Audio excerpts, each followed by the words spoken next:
Okay, listen, I'm not going to ask you the same question. I'm going to ask you a different question.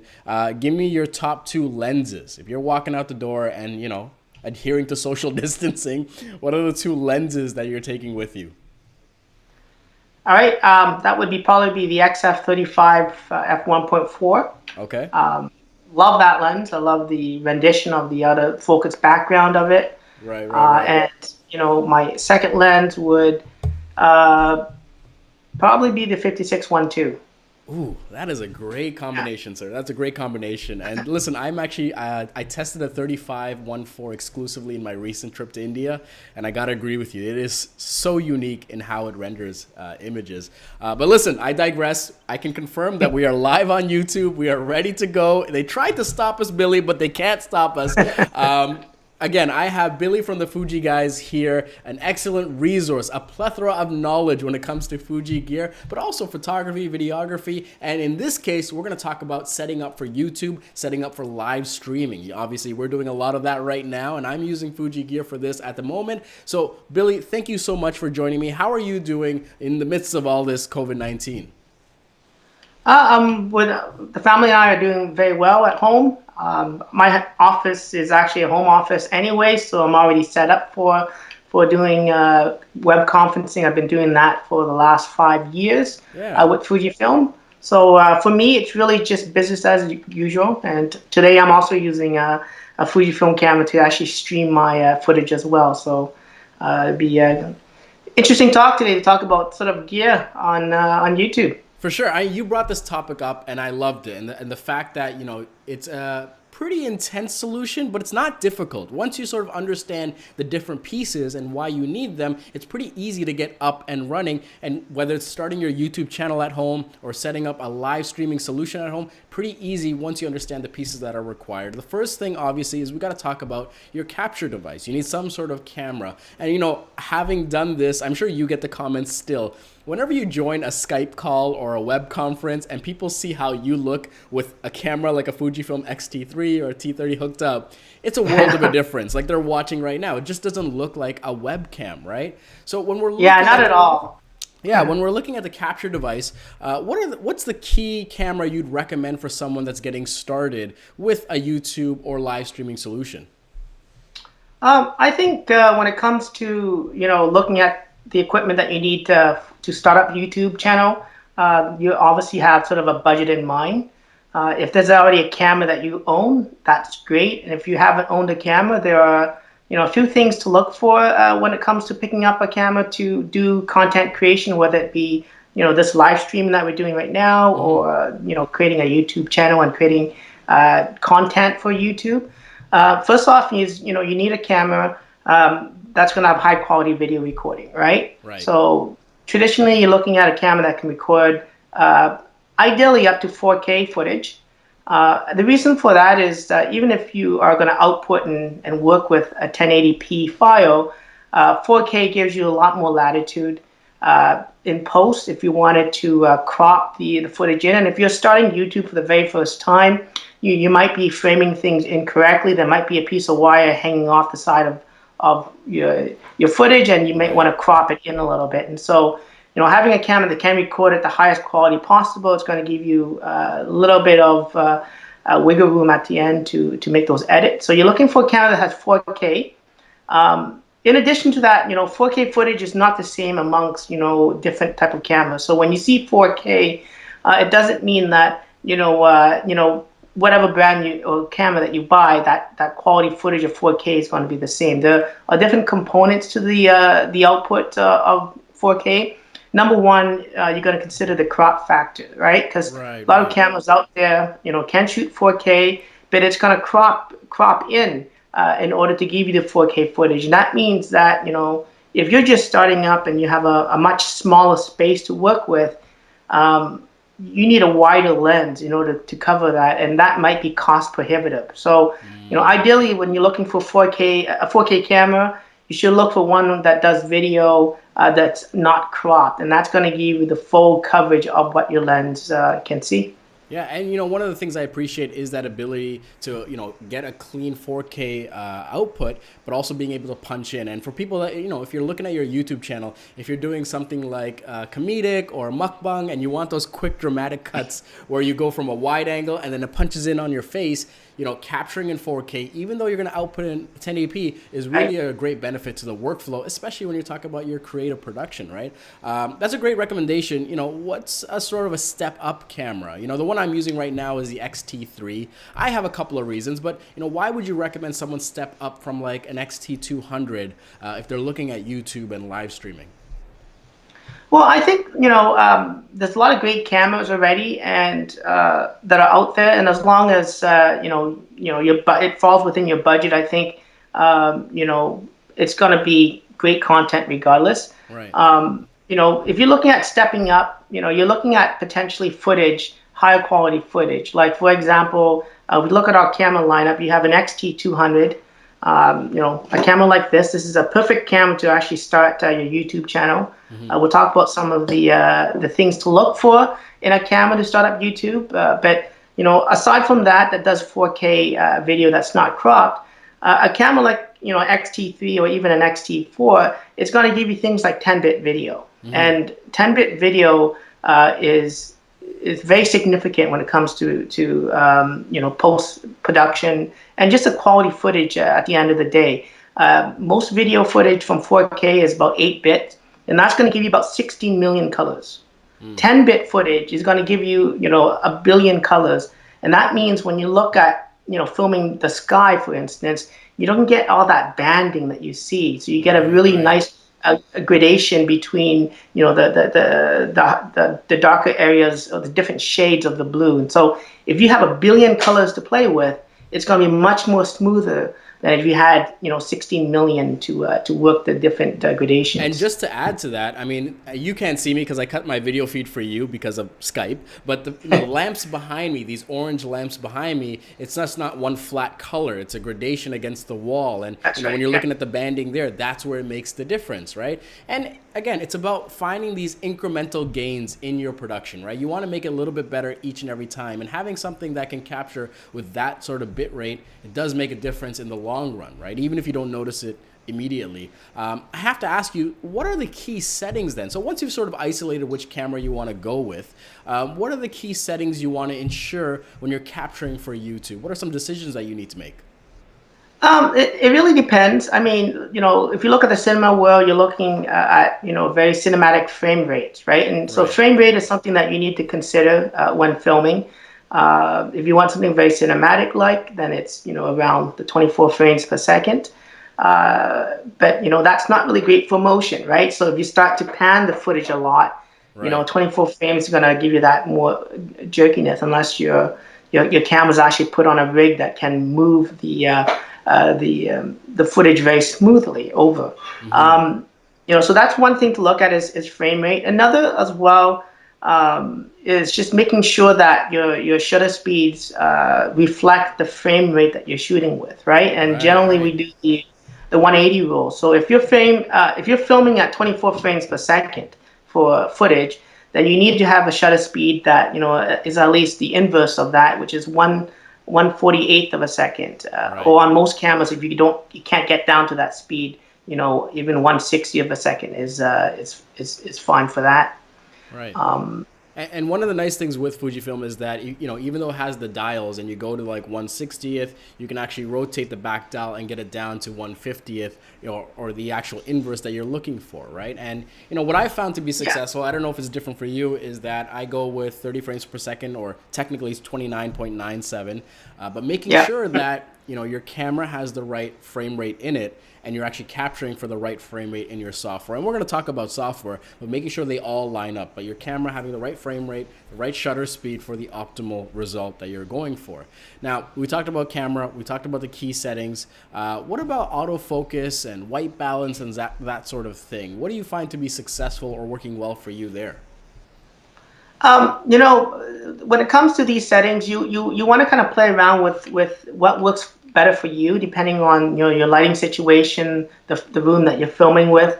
Like for today, the camera that I have set up here, the XT3 for this live stream, I've set the white balance basically just to outdoor sunshine, because I do have light coming through my window, so I'm getting that nice consistent light.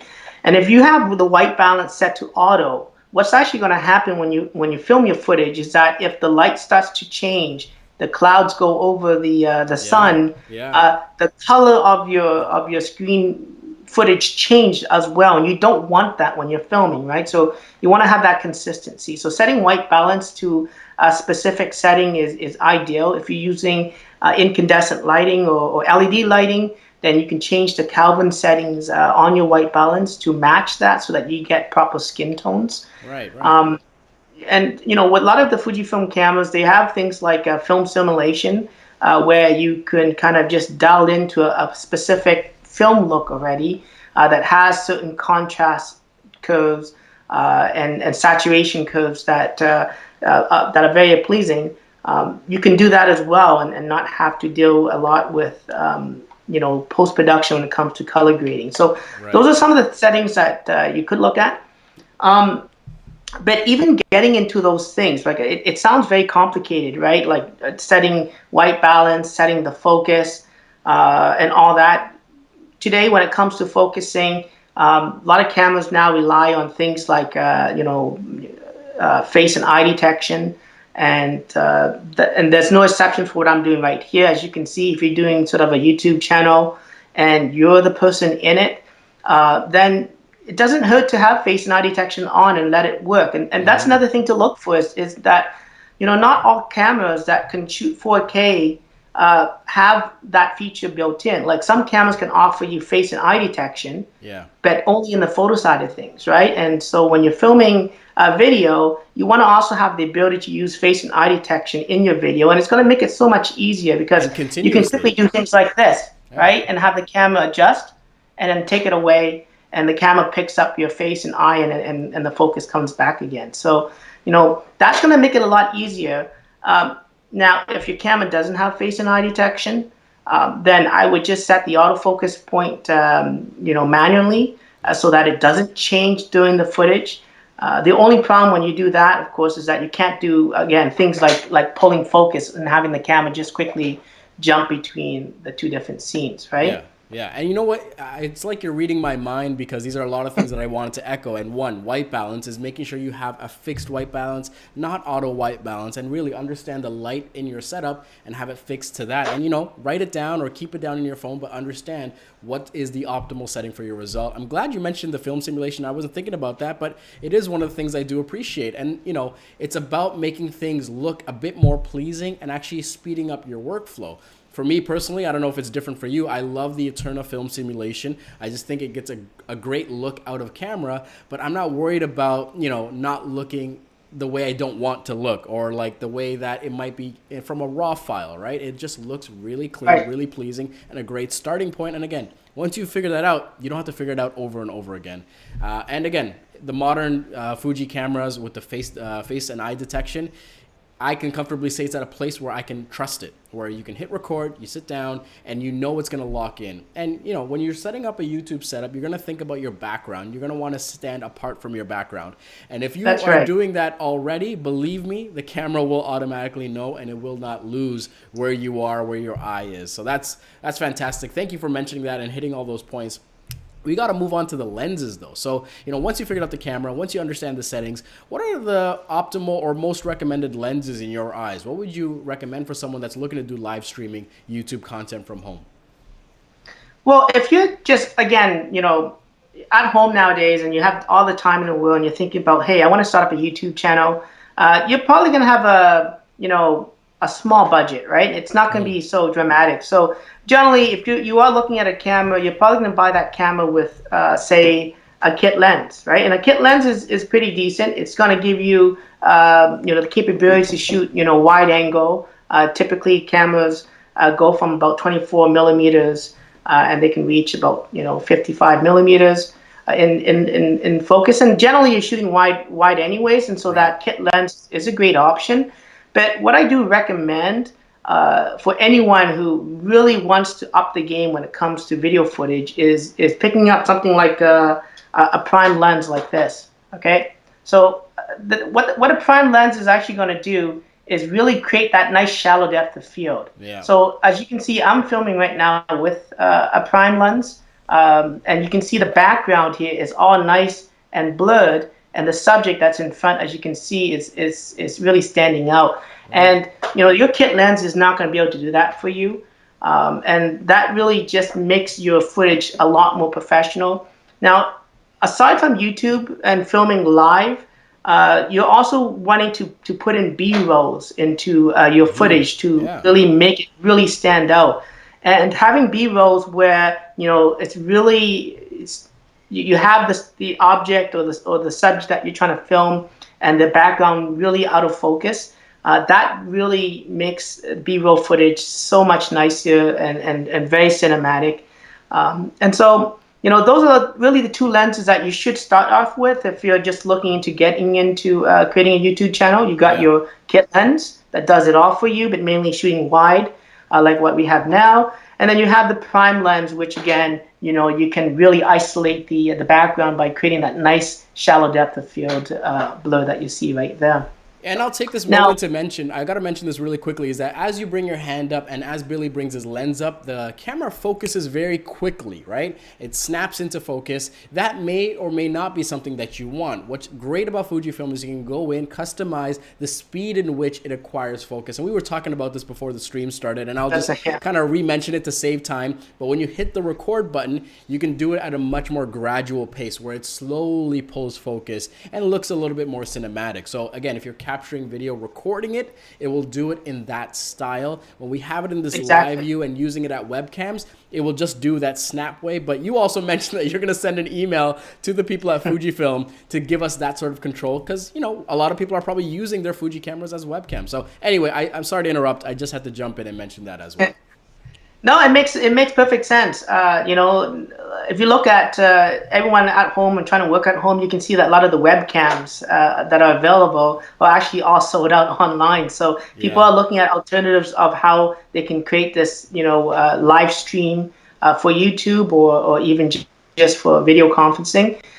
One thing that we didn't talk about just when it comes to the gear, because I wanted just to maybe point out a few tips of what to look for on a camera. Number one, of course, is, the video, right? It's going to give you good quality video. And I recommend, having it record 4K and, of course, not having it cropped 4K so that you can make full use of the lens itself. That's going to be really great. Right. The higher the bit rate, the better. The bit depth also is better as well. But for majority of people, I think, just 4K that's not cropped is going to be really good. Now, if you are filming, you also want to worry about, the jello effect that you can kind of see. And that's kind of what we call rolling shutter.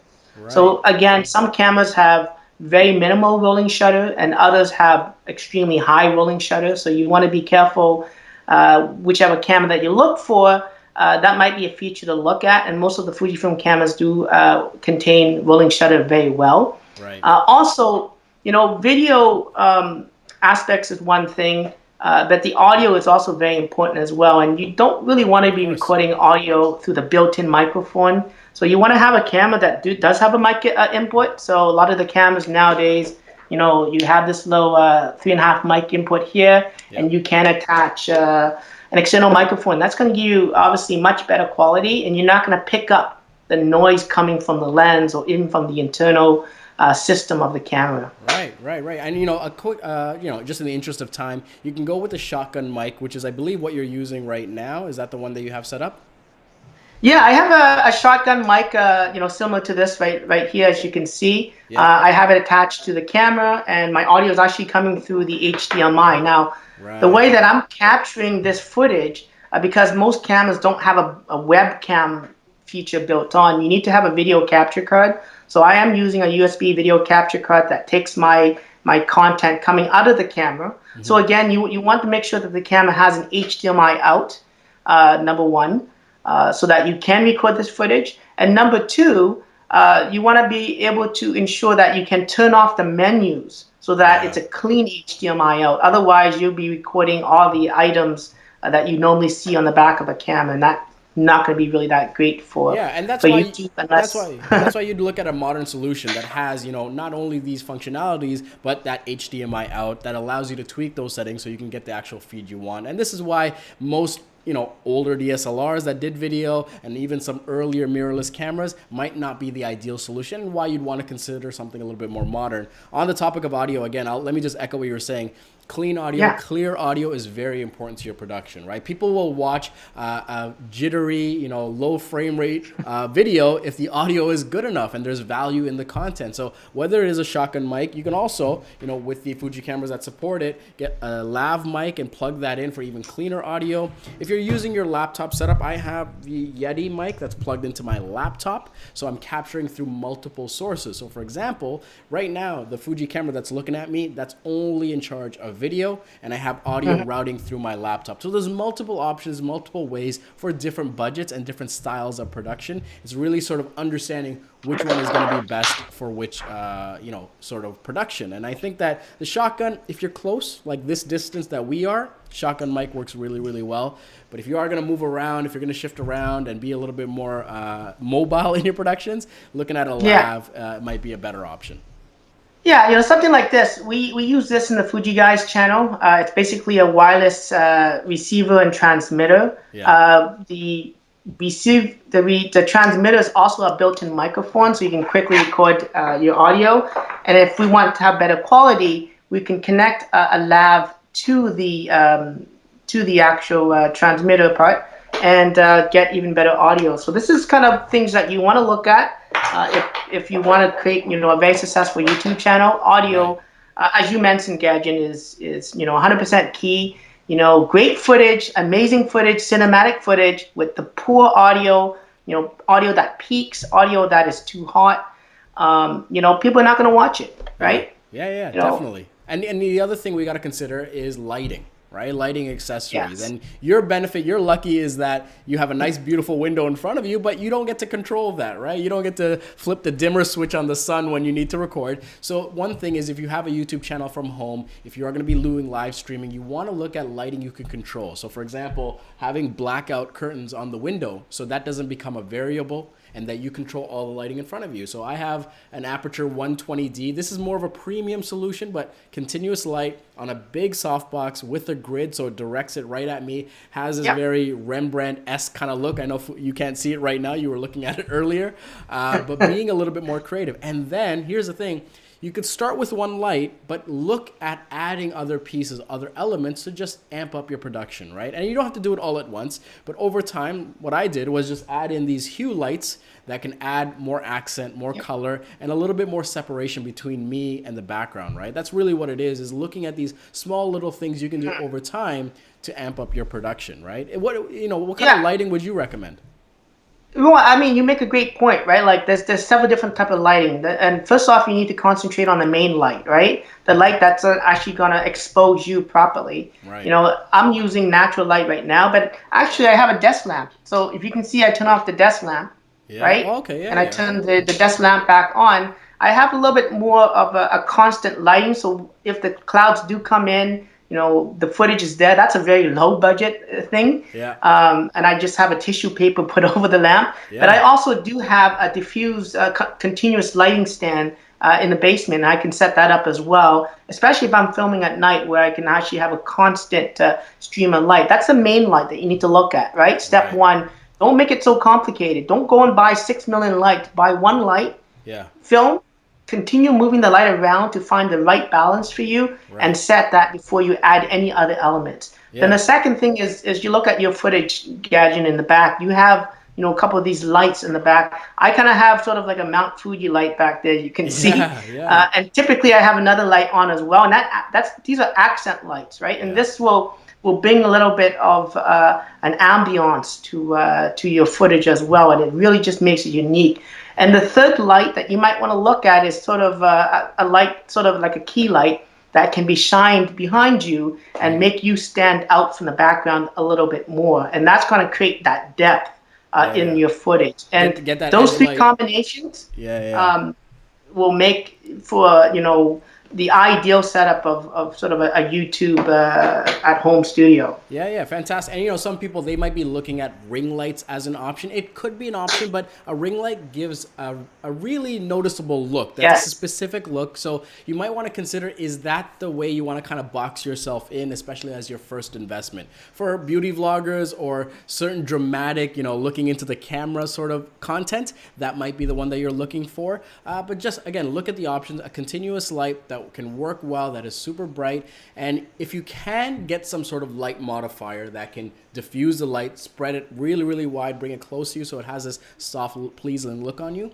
Diffusion is really theory as well. So if you can't get a modifier of some kind, wax paper or maybe one of those white paper bags, layering them on top will add diffusion. Keep in mind though, as you add diffusion, it'll lower the temperature of the light. So you might have to warm up your white balance to balance that out, right? So pay attention as you add lights. What does it look like? How does it land on your face? Is there hard shadows? And if there is, add that diffusion to soften that up. But also importantly, the temperature of the light and how can you customize that? And again, like you said, you can do a lot of that in the camera, luckily, right? Where regardless of the temperature of the light source, you can mitigate that with your camera.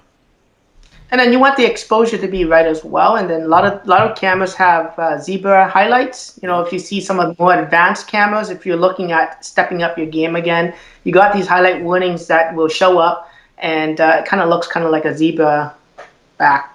Yeah, like that right there.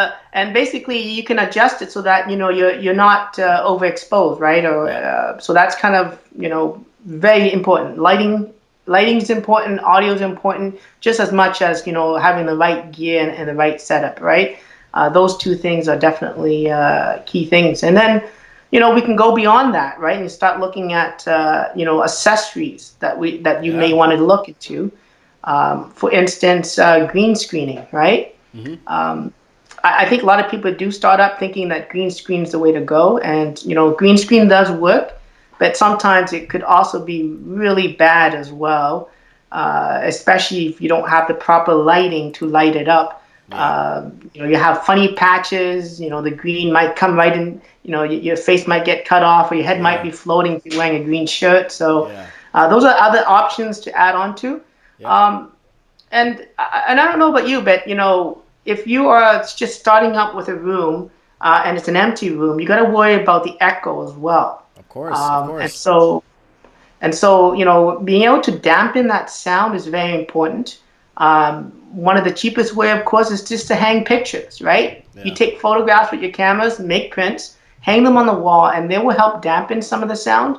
But if you obviously are looking for a much more advanced home studio, then you can definitely buy these dampening foam pads that you can attach to the wall, and it's going to help mitigate, the echo that you get in your video footage. And again, audio is very important, right? So yeah, amazing. And we're going to wrap it up on this part. When you're looking at YouTube videos and editing your YouTube videos, there's a plethora of options, whether you edit on your iPad or your laptop. There's apps that you can get that can help you cut and output your footage, and just want to ensure that you have the right frame rates and the right bit rate for YouTube. But I want to focus in on live streaming, because this is something that I had to pick up and learn really quickly to get this working. And people that were here for the earlier streams, you would have seen some of the hiccups that I had. This is something that you had to figure out as well as you start to be part of more of these live stream sessions. Let's start off. I'll let you kind of go ahead and take the lead on this, but what's some of the software that you'd recommend for people that are looking to live stream, and maybe accessories specifically geared toward live streaming? Yeah, like I said earlier, a lot of the digital cameras out there that have live HDMI out are just that. They're not webcam, so you can't connect the USB connection to them and connect it to your USB port on the computer and get a live stream. The majority of cameras nowadays, especially mirrorless cameras, don't have that feature. And so you need to have a capture card. And there's various brands that make capture cards. And if you have a laptop, then you probably want to find one that's a USB capture card. And if you have a desktop computer, you can also find ones that are PCI connections that can be attached. And that's going to take your live stream from the camera and allow you to output it onto the computer. So that's kind of what I have set up today. So that's number one. Then of course the software wise, there's quite a lot of software. A lot of times when you do buy these capture cards, they do have a free, software that you can download from them, and it allows you to quickly put your footage, and stream it instantly, whether it be on Twitch.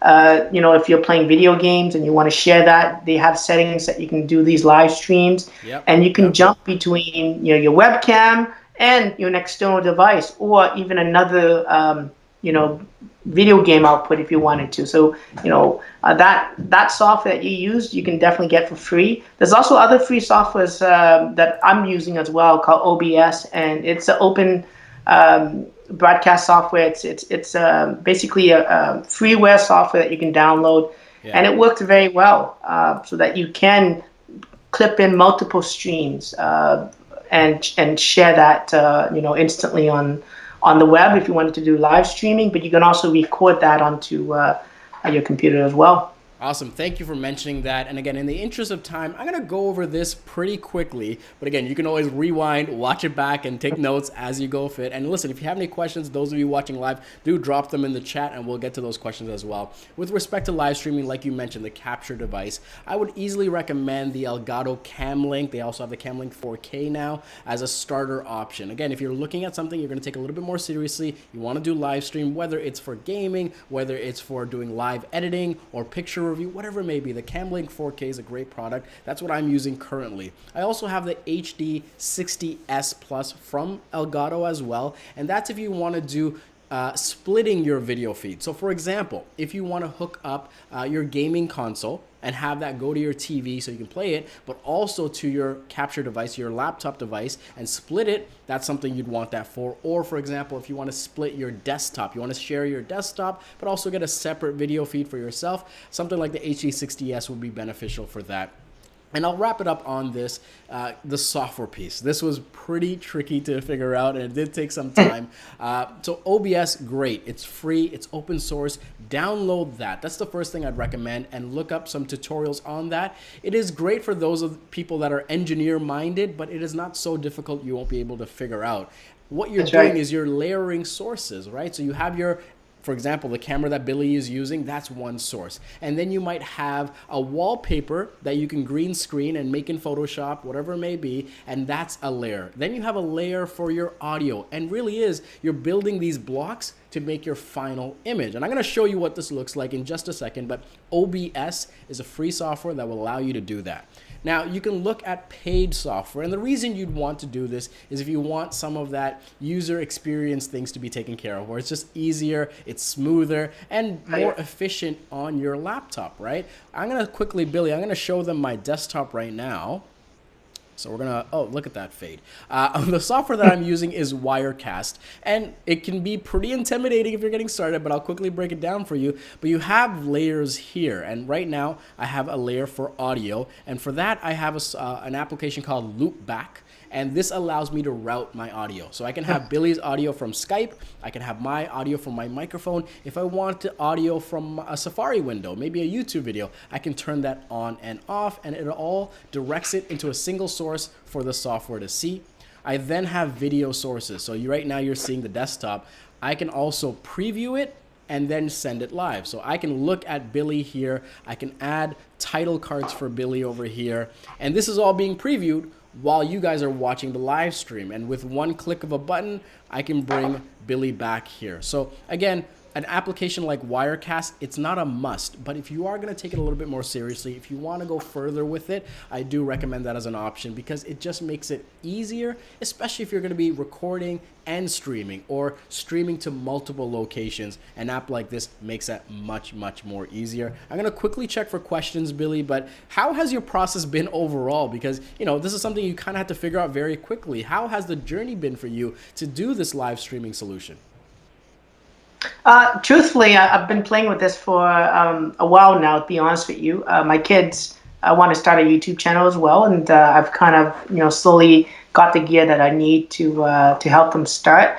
I wanted to be able to record the screen because they're playing, online with, games, and then also record them as well. And I wanted, of course, the footage to be much nicer so that, when you look at, what you're talking to, you can see that really beautiful shallow depth of field, and Yeah. that to me, can sell more and increase your subscription into your channel. But just aside from that, Gadget, I know we're running a little bit longer here, but we talked about live streaming. But if you're talking about software for video editing and you are starting a standard YouTube channel, Yeah. you might want to look at, again, the very simplest software to start off so that you're not, discouraged. Like iMovie, if you have a Mac computer, it's a perfect way to start making footage. It's so easy. It's drag and drop, Yeah. and you can just, put multiple layers, add audio to that as well, aside from your audio from your voice. Yeah. And that might be a very good software to start. That's how I started. Then I moved to using Final Cut Express, which is a little bit more advanced. Yeah. And then I moved on to Final Cut Pro. Final Cut Pro, and that definitely gives me so much more latitude to do things like color grading and work with different formats really quickly. But that's sort of the transition. And if you're a PC, again, you could use Windows Movie Maker. It's not a bad software, right? And it's free. And if you can move your way up to something like Adobe Premiere, which will, again, give you the same professional controls and latitudes to do things like color grading and adding LUTs to your potential log footage that you record. Yeah. So and at the time of recording, sorry, you're getting 90 days free from Adobe as well. So it's a great time to try it out and see if it works for your workflow, right?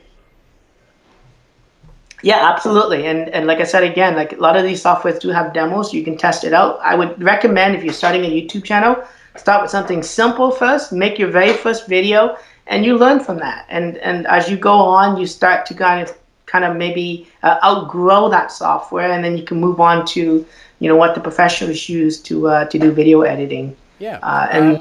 And yeah. We have one question here. Is there a record limit applied to the 4K when you're streaming, such as the XT200 having 15 minutes normally when you're in 4K? I'll just say there's no recording limit when you are live streaming, so you don't have to worry about that. And what's cool is that you can take the recording sort of work away from your camera when you're plugged into your laptop. So whether it is just for live streaming, or maybe you want to look at your laptop as an on-the-fly monitor, you can have it plugged in and record directly to your laptop, the clean source, and you don't have to worry about recording limits. Yeah, so the HDMI output definitely has nothing to be linked to the camera itself, but you do have clean HDMI out. Yep. So really, that limitation is nothing other than your computer, right? How much hard drive space that you have, and also the battery as well, because obviously the battery is not going to last forever, and this is why you also, when you're looking at a camera, you want to make sure that you can power the camera externally, whether it be via the USB connection, which I have set up right now, or maybe through an AC adapter or a dummy battery adapter that allows you to have constant power, so you don't have to worry about the batteries dying. Another thing, just lastly, is just when you are filming, you want to have maybe a front flipping screen that you can see your footage, and that's going to make it a little bit easier to frame. And if you are looking at a camera per se that doesn't have that feature, they have sometimes little lights that do blink and can tell you that it's recording, and that's another option as well if you're again looking into it. So of course. yeah. And listen, I'm going to give one more chance for people. If you have questions, now's your time. Ask your questions in the comments. I will say two things. One, it is tricky to find an Elgato Cam Link or HD60 right now because everyone's buying them. At the time of recording, you can go to Corsair's website, the manufacturer, the parent company, and they are shipping them out, and they are arriving relatively quickly, within a couple of weeks. So that's still an option right now. But I will say, watch out for people that are jacking up the prices. There are some sellers out there that are, artificially inflating the price. So just be wary of that. I want to wrap up on this is, I started YouTubing. It's going to be about 2 years this summer. And we're about to hit 15,000 subscribers in a couple of weeks. And I will say, getting the right tools, getting the right process, make it enjoyable, make the process fun. One thing I will say for people getting started, don't think about the numbers, the analytics, or the ad revenue. Throw that out the window. If you're starting a YouTube channel, if you want to start live streaming on Twitch, whatever it is, you know, if you want to do food reviews, if you want to do, you know, funny videos at home, make sure you enjoy that process, that you do it for yourself, that it is fulfilling for you more than anything else. Because if you are chasing a certain number, or if you're chasing specs, it's just not going to be an enjoyable process. And, you know, Fuji kind of comes into the equation a little bit for me because it made the process enjoyable for me, where I was enjoying the tools to get the job done. And it was not because they were so flashy or the looks and styling because they have it. It's because it got out of the way. When you don't have to worry about the gear, when you don't have to worry about it failing on you, when you know that it's going to be able to deliver, when you know that it has all the key features, then you can just focus on the craft. You can just focus on the YouTube channel. You can focus on the content. And ultimately, I would argue that's the most important thing. Yeah, good point. Totally. And again, you know, it's never too late to start a YouTube channel. And I can tell you, you know, there's not enough content out there, to be honest with you. People keep running out, right? I heard a post the other day that someone put on and said that they just finished YouTube. Now what else is there to watch? Yeah, well, week one in self-isolation and you just binge watch all of YouTube.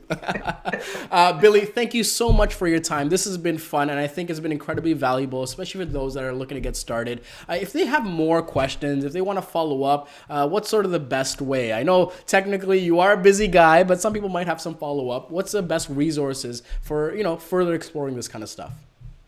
Number one, you know, we make a YouTube channel called the Fuji Guys. There we have a bunch of videos that we do of all the products, but you can always comment in any of those videos if you have questions specifically, and we'll be happy to answer that. We also we also have basically you know, Instagram page as well, and here there's a lot of images, but you can also comment on that, and we will try to look at those comments and respond as best as we can.